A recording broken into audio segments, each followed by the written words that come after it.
Welcome to the limited audio series, St. Louis Suffragists Today, an LWVSTL production. Here we share stories of the League of Women Voters of Metro St. Louis. Thank you for joining us. I am Angie Dunlap, current president of the League of Women Voters of Metro St. Louis. In 2020, the League of Women Voters celebrated their 100-year anniversary. We want to honor the women whose shoulders we stand on because the reality of women's rights today was enabled by the women in our past. The oral histories of League leaders capture the voices of women who were studying issues and serving voters in their communities. They were, and we are, making a difference. These audio recordings bring you a series of interviews with longtime League members. This project accompanies the book Raising Our Voices by Nicole Evelina. Nancy, thanks. Do you recall when you joined the League and why? Yes, I do. It was in September of 2007, and Joe Simpson invited me to the fall kickoff, and it was up at a Spiro's restaurant. The place was packed, just packed full. This dining room, which usually held 10 tables, probably had 100 people sitting in it. There was a representative there from the legislature, and they were talking about bills coming up and this kind of thing. There was a short business meeting. It wasn't too much. I was very impressed, and I'd always thought that I wanted to be part of the League of Women Voters, but when I was teaching, between that and the family, I just didn't have time. So wrote out my check that day. Wanted to be a part of this organization. Why is the League important to you? I think probably the most important thing is that it is a history, such a history of doing all that it can for women to be represented, to represent themselves, take care of the lives that they are oftentimes responsible for, to play a part in their own destiny, if you will. We're still doing that today. When you look around, we're still empowering women and empowering everyone, of course, that we can, but with a special emphasis on the women because they're often left behind. It's important. It's necessary for the existence of our society, our democracy. And then on the personal side, it's something I personally just really enjoy being part of, going out and instead of spending my day with teenagers in a classroom, spending my time with intelligent women who care about things going on around them. It's all good. How do you think the League has been important to the greater St. Louis community? In what ways do you think the League has made a difference? Oh, every time we go out and do something, it just hits me that people count on us to do things from the very early days when we would go with our signs to the state capitol. We were talking about Medicaid expansion and try and talk people into that and talking to the senators and representatives and being the voice of the people. And when we'd go and register people to vote at so many different locations, and when we would make paper articles available to different groups about upcoming bills and issues and all that kind of thing. The fun things we got to do, the candidate forums and the Speakers Bureau things that were fun. And I think it was fun when we got to go and come face to face with a soon-to-be Secretary of State about what he was doing about the voting and taking away rights of people and playing silly games there in Jeff City. He just was telling us that things were happening that we knew weren't happening and we wouldn't be quiet. That was fun.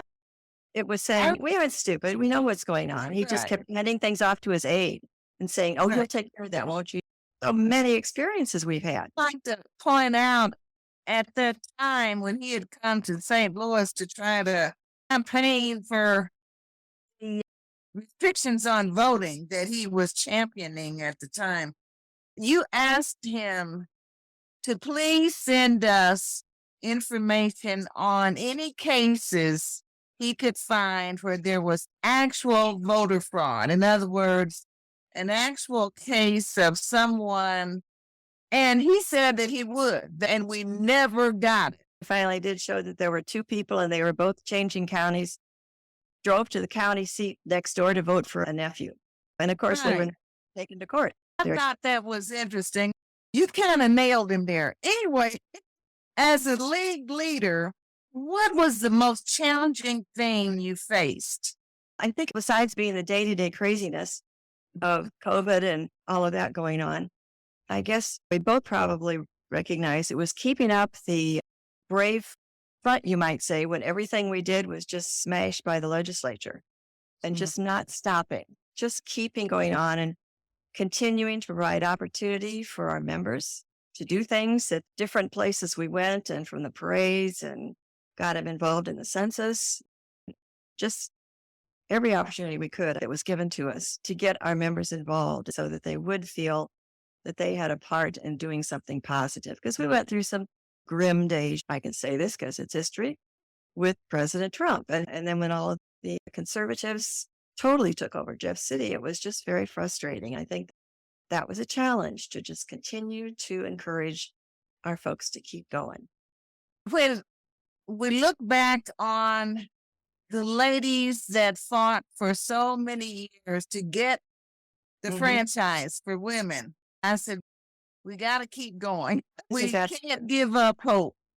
They were fighting against truly life and death things for themselves. So we haven't entered that stage again. I hope we don't ever enter that stage. Now, were there any controversial operational issues you managed? And if there were some, how did you resolve them? Operational within the league, we're talking about? Within the office. We had some personnel issues. We had some personnel who we weren't what they expected us to be. And so that meant they didn't get to do what they thought they would be doing. So then just dealing with personnel issues. And then there's the time the lovely county of St. Louis decided that we should be paying property tax on all the stuff that's been given to us. That took me over a year to settle with that Treasury Department of the county. It was just one bureaucrat who decided that that was important. The committee themselves went, what? They didn't even know that was going on. So that was interesting. I think just keeping the money coming in and not too much of it going out, that's always fun. One thing we tried to do was more board education. We so often got caught up in what we had to get done in the next day or the week or the month, and doing a little bit of sitting back and looking at what we were supposed to be doing for the long run. That was a management thing. And I think what we did helped. Were there any public policy and legislative issues that stand out to you in terms of what was tackled during your time as a leader? Oh, sure. I was making a list. Of course, Medicaid expansion, that was a big thing that finally got passed. The minimum wage, which was also one. When for the unions, the right not to join a union, that they changed the language on so it was just upside down, but we got it the way the workers wanted it. Cleaning up the legislature, and I can't remember exactly the tag name for that legislature. Maybe you do. The one with the lowering legislative reform issues. Yeah, all of those for the donations that people can make, and a lot having to do with the Sunshine Law, and that they couldn't rotate through those doors and go from the Senate chambers to work for the different lobbying firms. Marijuana, legalizing medical marijuana. Yeah. Campaign. It was, again, lots of misinformation and confusing information. And I think we sent out the most truthful information. And that was what we do. You didn't have to say what you thought about something when you put the facts on a sheet of paper and handed it to the voters. And of course, the voting itself, when we started doing all the things to get out there, and we went around to the different polling places and counted people and how long it took for them to get from this point in time to that point in time, and what they were doing about handicapped folks, and all of those issues were important. And then the big ones that somehow we didn't ever get to with education and more for healthcare. They're still going, still working on those. We had to operate in a nonpartisan fashion. Did you ever feel hamstrung by that? I didn't really, because for women who wanted to be very active working for a specific party, for a specific group, there were lots of groups that did that. And they could go there and do that. But there were very few like us who worked for the issues. And because we were working for the issues, when we laid something out, it wasn't about whether this guy or that woman had something wrong with them or had done something stupid. It was the importance of this law and why we should be doing this for all the people of Missouri. And I think as long as we kept that vision and communicated that to people we were talking to when we wrote editorials and when we spoke in front of audiences. They understood. I think a lot of people were just very glad that we're there. They're still glad that we were there and speak with a nonpartisan voice. I think it's important. Nancy, as you well know, the suffragists founded the League. And as we recognize the 100th anniversary of the 19th Amendment, we noted that for decades, minority women were put into separate divisions within local leagues in the U.S. And often they were not part of the main body of the organization. Do you recall efforts to diversify the local league's membership? I do. I remember at a national convention where they talked about diversity and that this was going to be our new push. I don't know if it was an 8 or 12, sometime back there. Of course, it's continued, but I remember thinking at the time, isn't this sort of obvious?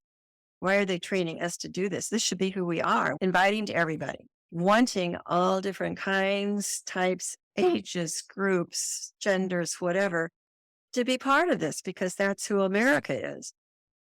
It was especially poignant to me because I wanted you to be my co-president for a number of reasons. Not only were you super, super experienced in the whole area of working on issues, you knew lots of people. And I think we had a lot of fun doing things, going places together.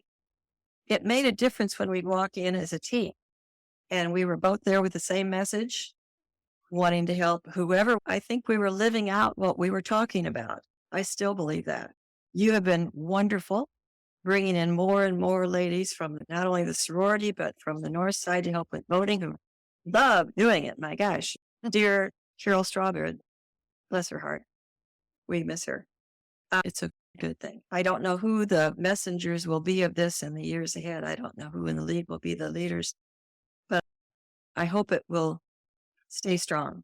And I hope that we will continue to have individuals of all parts of life want to be part of us. I think if we're not welcoming, nobody's going to want to do anything with us. I think that's a lot of us is not only our office, but every place we go. We have to be welcoming. I think we've been successful in increasing the diversity of people. We still need to work on young people. Young people today, as I know with your daughter and my granddaughters, they're so busy. They're so busy. And it's just a real challenge. I think it'll be a challenge coming up. Thank you, Nancy. You're absolutely right. That's something we can't give up. We have to continue to work on getting young people. And I think we were making good progress there. Do you recall any men who have contributed to the league's work? In my time, there were men who served on the finance committee who had worked in the stock market. And they were very helpful. They had lots and lots of knowledge, and they were there for that purpose to advise us. They were also there as husbands. And that was great. That was just great. But I think the current gentleman who's in charge of St. Charles, Don Crozier, is taking it a couple steps beyond that. He is the unit chair out there, and he's just going to town. And their unit's growing, and he's involved in voter registration. I think every event that's held in St. Charles County, he's there or he's got somebody there. There have been a couple other gentlemen, but I think we could do with some more if that's what we really believe. We keep getting mixed messages about that. A couple of years ago, they changed it in the forward to the national meeting that it was women had to be the priority. Oh, yeah, I remember that. That's kind of a mixed message. We've got to be welcoming to men because we need them. So I think the argument will probably go on for several decades about men don't want to be part of the League of Women Voters. We'll leave the future to decide what's going to happen. In your opinion, how have changes in the political climate affected the League's work in recent years? One thing comes to mind very specifically, I think that really took over when we were in office. The Conservative Party decided that they did not like being challenged and asked questions they didn't like at our candidate forums and at some school board things, and they stopped attending. They wouldn't even answer. Furthermore, they wouldn't answer any questions for the voters guide. And this was spearheaded by several individuals that said rather derogatory things about us in the news media. It's really too bad because the public really doesn't have any other venue where they get to see side by side, okay, these are your candidates and this is what they all believe about this issue. This is what they have to say. And that kind of thing is really, really important. And they've taken that off the table. So I think that's one of the detrimental things that's happened in the last probably 6 years. I'm glad you mentioned that because I hadn't realized that. We hope that they'll get over that and come back to the fold. So Nancy, as you look to the future, what changes do you foresee for the league? I think it's already started to change there. For 100 years, we stuck pretty much by what the league had always done, the league way to do things and the bylaws, what the league say. And I'm just noticing some of the things I'm involved in are being changed because today's ladies don't think those were right. Even if the issue isn't that big of a deal, I think the thinking is changing a bit. And I think it's also people are feeling less inclined, if that's possible, to go along with what the national office wants. They are feeling sometimes constrained by being told, do this and do that, or we don't do this or we don't do that. I don't know what that will mean. I think the league in St. Louis, probably the league in Missouri, is strong enough to stand on their own. I really believe that. They would decide that they were not going to. I don't know what would happen, but that's what I think is going to be an issue. Did I miss anything that you'd like to share? This is one of the most important reasons why I did what I did. Can you see that picture? Yes, I see you and 3 lovely young ladies, and I know 2 of them are your granddaughters. And this is my daughter. Oh, And okay. these are her daughters. Beautiful picture. It is. I don't know who took it. It was sent to me. This was after the event downtown that Kathleen and Linda arranged for the Golden Lane. We were there together that day. This is why I do things too. It's these generations. Thank you for sharing that picture. That's a very good reason for all that you do in the league. And I remember all the work you did in terms of moderating candidate forums. You did a yeoman's job on that. And the Speakers Bureau and all the materials you created for the Speakers Bureau. So I just have to say the league was much, much better off as a result of your contributions. So is there anything else you'd like to share? The memories keep flooding back of all the people I've met and the things I've gotten to do. Some were fun, some were challenging, some were frustrating. It's hard to describe. It's an experience. I'm sorry more people not get involved and get to experience it because the league wasn't designed as a spectator sport. Even in the beginning, it was for women to get involved and fight for the things that you believe in. Appreciate the league giving me the opportunity to do that. To our viewing audience, I just have to, full disclosure here, Nancy and I served as co-presidents April 2017 to April 2021. 4 wonderful, action-packed, fun-filled years. I was so honored that Nancy asked me to serve with her. We had a great time. Can I say one more thing? Sure. I just thought about this and I remembered it the other day and I was trying to. One other thing that I did that was just so neat was I got to be part of the effort in Missouri and nationally to have our statement on the rights of individuals after the George Floyd issue. When we came out with the national statement, I worked with ladies from all over the country to write that, presented it, and it was voted on. And just a little bit smaller version was adopted by Missouri. And I consider that one of the more powerful, if long-standing things that I was working on that I really appreciated. So that was neat, just working on that. Thanks so much, my friend. Thank you, dear friend. Thank you for listening today. Thank you to our LWVSTL Centennial Committee who worked many hours to honor the suffragists of yesterday, today, and tomorrow. This oral history was made possible through the generous donations of League members. It's produced by Cindy Lenz and Angie Dunlap. Thanks again for listening.